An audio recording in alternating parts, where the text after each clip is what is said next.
Before the Mona Lisa, there was The Lady with an Ermine, Leonardo da Vinci's original enigmatic subject.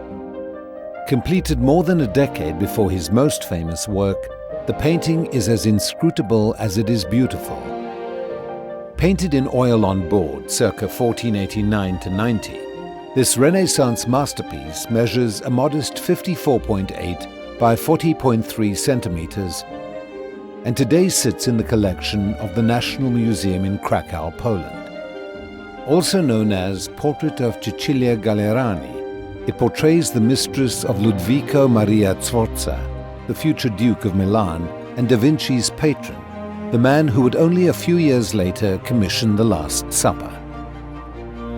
Leonardo depicts Cecilia as a figure of virtue, her pale flesh a clean sheet, her hair and attire understated but elegant. A blue spernia, a one-sided cloak, falls from her left shoulder over a velvet gown. The thin dark fillet that runs across her forehead supports a short indiscernible veil which frames her face in a lace fringe. A second transparent veil at the crown of her head holds her hair across her cheeks. A string of black beads adds to the air of modesty. However, by the age of 16, this bourgeois teenager had become Ludovico's lover, and by 20, the mother of his son.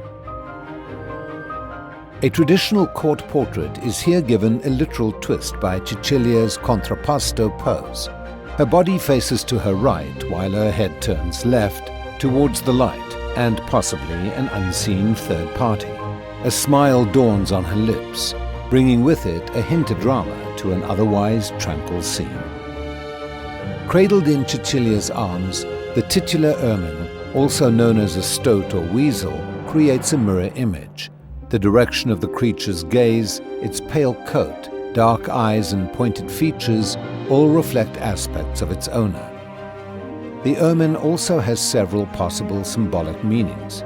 It represents virtue, as illustrated in Leonardo's drawing, the ermine as a symbol of purity.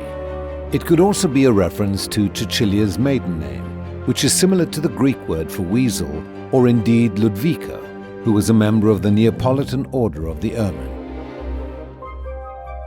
The painting's original bluish-grey background was overpainted during the 19th century, at which time an unknown hand also added the erroneous inscription La Belle Ferronnière, along with the Polish Leonardo da Vinci to the top left.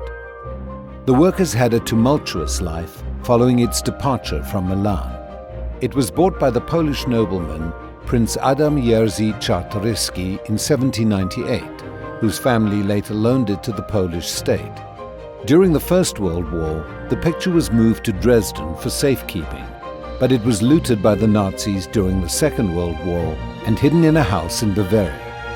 In 1946, it was returned to Poland by the Monuments Men. Writing to a friend a decade after the portrait was completed, Cecilia acknowledged that The Woman with an Ermine was a glorious glimpse of a lost time.